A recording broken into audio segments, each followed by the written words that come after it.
Ladies and gentlemen, rock aficionados, rock fans from all around the world, welcome to another episode of Musical People and Journeys, the new rock album review show. Today, joining me once again on the journey is the wonderful Dom, is the amazing Pete, is the amazing Trish, and of course a special guest who's come back to battle the beast. Yes, it is the mighty Ian. Welcome, Ian. Hello, lovely to be back. It's really good to be back in this social review of music. It is, it is. Yes, it's been about a year, I think, since your last appearance. We substituted you with our own Dutch Ian, which was Pete, of course, but, you know, nothing like the real thing, is there? So, right. I have to be honest, listening in the warm-up, that voice, wow. Yes, Pete, your voice is incredible.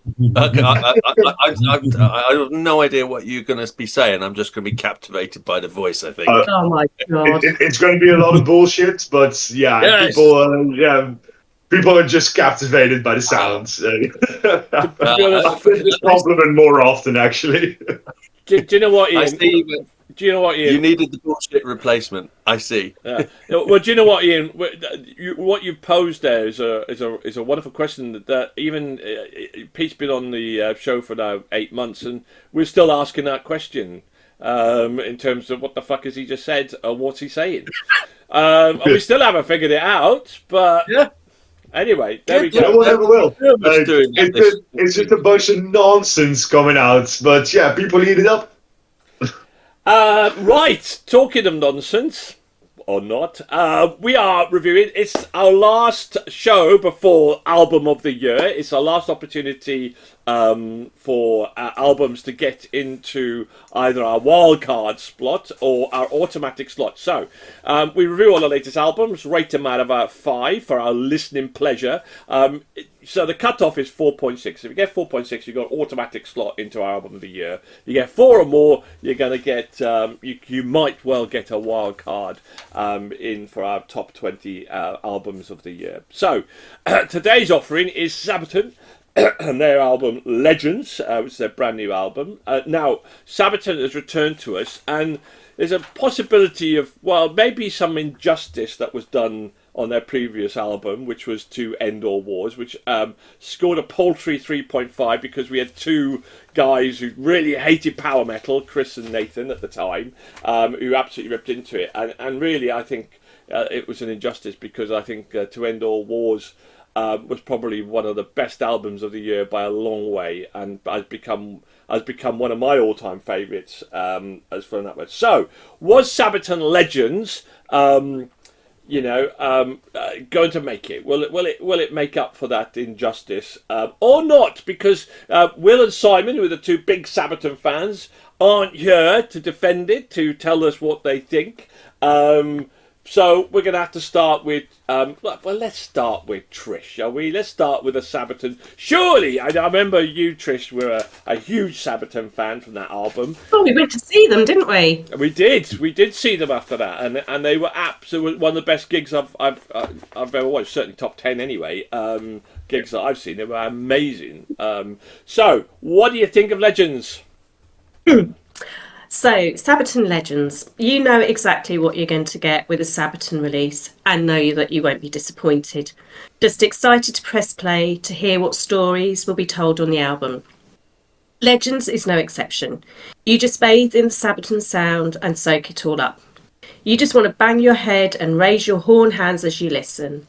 The album tells the stories of some of the most iconic figures in the history of Napoleon, Julius Caesar, to name but a few. They wrap these stories up with soaring guitar riffs, choirs, and massive choruses in this tasty morsel of an album.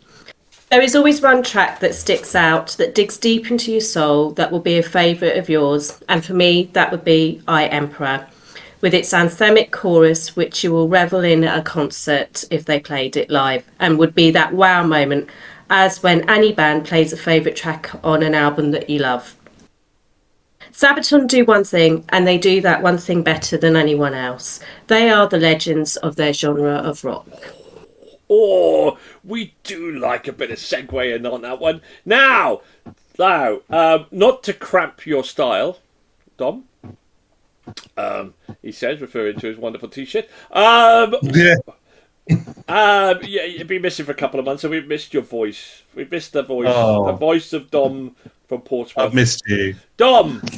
Oh, would we? Yes. Would we? On the proviso, you absolutely adore Sabaton. I'll forgive you.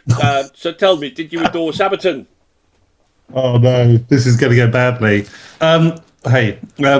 Power metal.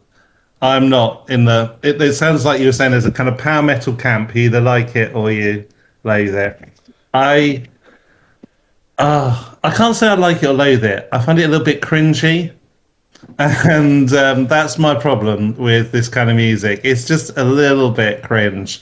I mean, to its favour, I reckon for Sabaton, they've been going for so long. I've had lots of their albums. This one is kind of a bit slower. It's obviously really thematic, and it's a storytelling album, isn't it? That's the whole idea. You're going to hear about a different person from history each song, and that kind of gives it something a bit darker, a bit more atmospheric maybe than their last two albums, because both of their last two albums were both about war, weren't they? They were both about the First World War.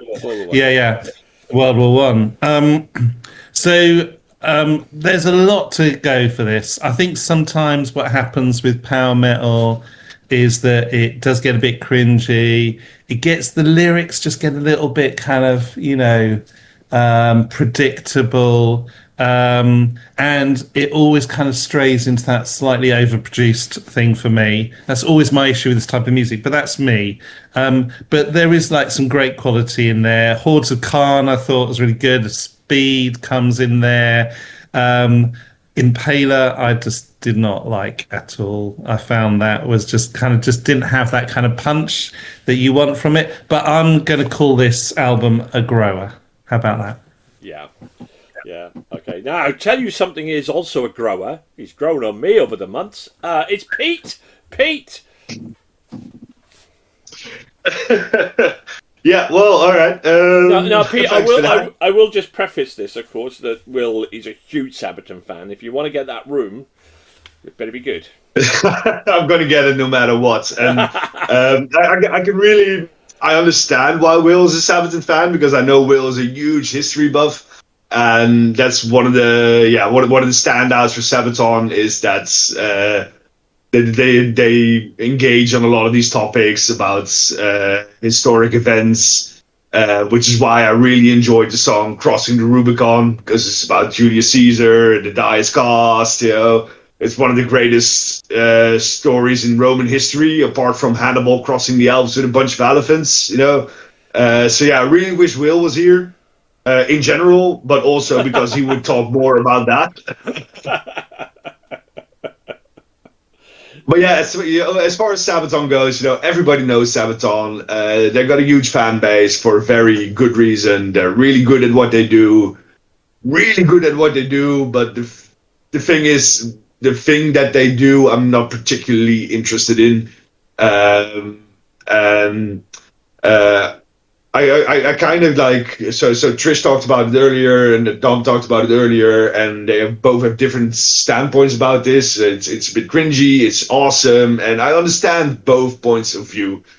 So yeah, to me, like I said, Sabaton is really good at what they do, but to me it just all blends together in the end. It's all just a bunch of, I wouldn't say cringy power metal or anything, but it's Sabaton. Like, good on you guys. You're out there. You're making a lot of people happy, but I'm not one of them. But it's not hard to listen to in any respect. It's pretty good music, not something that I would put on. And this album is, same as, like I said, it all blends together. To me, I don't distinct many of the tracks or the albums of Sabaton.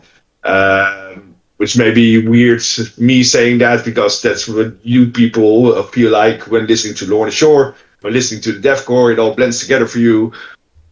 this does that for me. Okay, so right now he's back.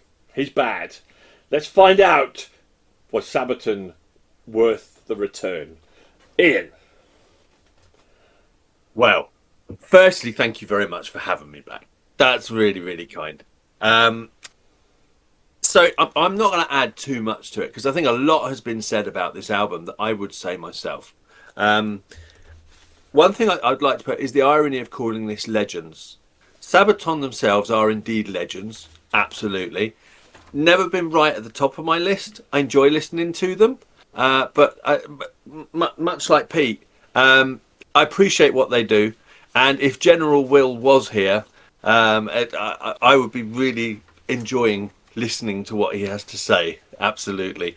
So hello to everybody, not just Will, on the Sunday show. Sabaton for me, this album was standard. And what I mean by standard is standard Sabaton. There was nothing there that stood out for me, but it wasn't a bad album. It was just, it was, you know, if this is normal, Sabaton is up here and good Sabaton is up here. But we're just at the standard level. So there was nothing stood out for me. It's a shame that they're not, perhaps not their strongest album is called Legends. But yeah, there's nothing wrong with it. Just nothing stood out. That was it.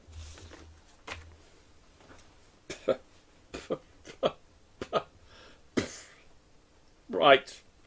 Now, let me set the record straight. There's nothing standard about this album in the slightest, you heathens. So the thing is with power metal and with Sabaton, now To End All Wars was incredible. I mean, the storytelling in the album was absolutely outstanding. It really was, and some of it absolutely kind of got you. Was this album as good as To End All Wars? No. Was it an outstanding album? Oh, absolutely, because the thing is with this genre, and one of my trepidations when I found out what they were doing is, oh my God, it's been done before. There's a lot of bands that have done, you know, this sort of album. We reviewed kind of like some Saxon and that sort of stuff, and you know, and they've all done stories out there. So I'm thinking to myself, well, you're going to have to deliver here, Sabaton. You're going to have to really deliver on the lyrics and the storytelling to really kind of stand out there. And I thought they did. I mean, I really did. I think Dom said it's a grower, and it is a grower because you really have to kind of immerse yourself a little bit into the lyrics and the storytelling that kind of goes on there. And Sabaton deliver, and there was similar kind of beats and themes from the previous album. I Emperor, for example, yeah, it was great, but it was very similar to some of the music that you did. But I mean, you know, right from the offset, Templars,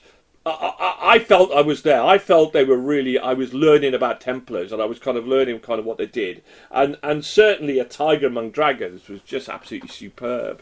For me, it wasn't a perfect album because the last track is in Swedish, and I'm going like, well, I don't want to listen to that. I don't. I simply didn't want to listen to it. And so you kind of go, it can't be a perfect album for me because it gets to that last track and I skip it because I don't understand a word it's saying, and it's pointless. It's absolutely because God forbid you learn another language. I know, right? Well, I would. I just don't want to learn Swedish, you know. Anyway, so for me, it wasn't a perfect album, but it was superb. I mean, the storytelling on some of these tracks was just absolutely outstanding. The one thing you can say about them in terms of the word, in terms of power metal, it wasn't standard in terms of the album. Maybe standard in terms of, I get what Ian's saying, in terms of their performance and what they can produce. But I say I was maybe a little bit disappointed because I was going, the storytelling around World War II was just phenomenal. I'm thinking, move on, do World War II now, do World War II, done World War One, do World War II, and they didn't, and I hope they do because I felt that was absolutely fantastic. Okay, cool. So will it be enough? Will they get into our Hall of Fame? Will they beat the previous poor 3.5 for that album. And will they get into our album of the year? Let's find out, shall we then? I'm going to start with the very obvious Will for a 5. I'm going to put it straight out there. Will give this album a 5. I mean, it's pointless me hanging on, isn't it? It's pointless me even trying to hide other than the fact that Will was giving this album a 5. And predictably, he did. Trish. Well, I've got you. It was a 5 from me too, my love. Ooh. And just for reflection, there's 7 votes here, because 7 votes. So what we do is, for when we get 7 votes, when we get 6, we just lose the bottom vote. When it gets to 7 votes, we lose one of the top votes and the bottom vote. There we go. That's how we do it, because only 5 votes can ever count on this show. Dom, will yours count? And he's muted. He's muted. So no, your vote doesn't count then. Is that what you're saying? Oh, bad luck. That was awful, That should wasn't be it? a rule. That was terrible. He's a grower. I'll give it 3.5. Okay. Pete. I'm having difficulty to learn that even Will is not perfect. But yeah, like I said, even though it's not my cup of tea, I know they're really good at what they do. I still gave the album a 3. Oh, okay. Ian. So this is not just standard. This is Sabaton standard, as you rightly said. So I gave it a 3.5. Cool. I felt they kind of parodied themselves a little bit on this album. Oh, really? Oh, okay. Yeah. Fair enough. I give it a 4.5 because of the last track. I've got to rate it like I would rate every other album, and if I skip a track, it doesn't get rated. So a 5 or more, sorry, a 4.5 or more from Simon means that it's going to get into our Hall of Fame, and he obviously give it a 5 because it's Simon and he loves Sabaton. And he loves Sabaton just as much as Will, and maybe not quite just as much as Will. So Pete, we're going to lose your 3, and we'll, as Simon's not here, we'll ditch his 5. So there we go. Which gives Legends a 4.2. Yay! At least that makes up for the travesty of the previous rating. We've now reviewed 630 albums on this show. 630 albums, and it made our top 100. It was a joint 81st top album and 32nd album of the year. So it doesn't get an automatic slot into our album of the year, but I can reveal, shock of shocks, William has put this in as his wild card. So we'll be hearing it again, and you'll be able to vote on it, Pete and Dom. There we go. Very good. So congratulations to Sabaton. Well done. Great album. Great start to the show. Tell us, what do you guys think out there? Hit the comments, hit the like and subscribe button. You know what to do. Thank you very much for the panel. Tune in for episode 2. Bye for now.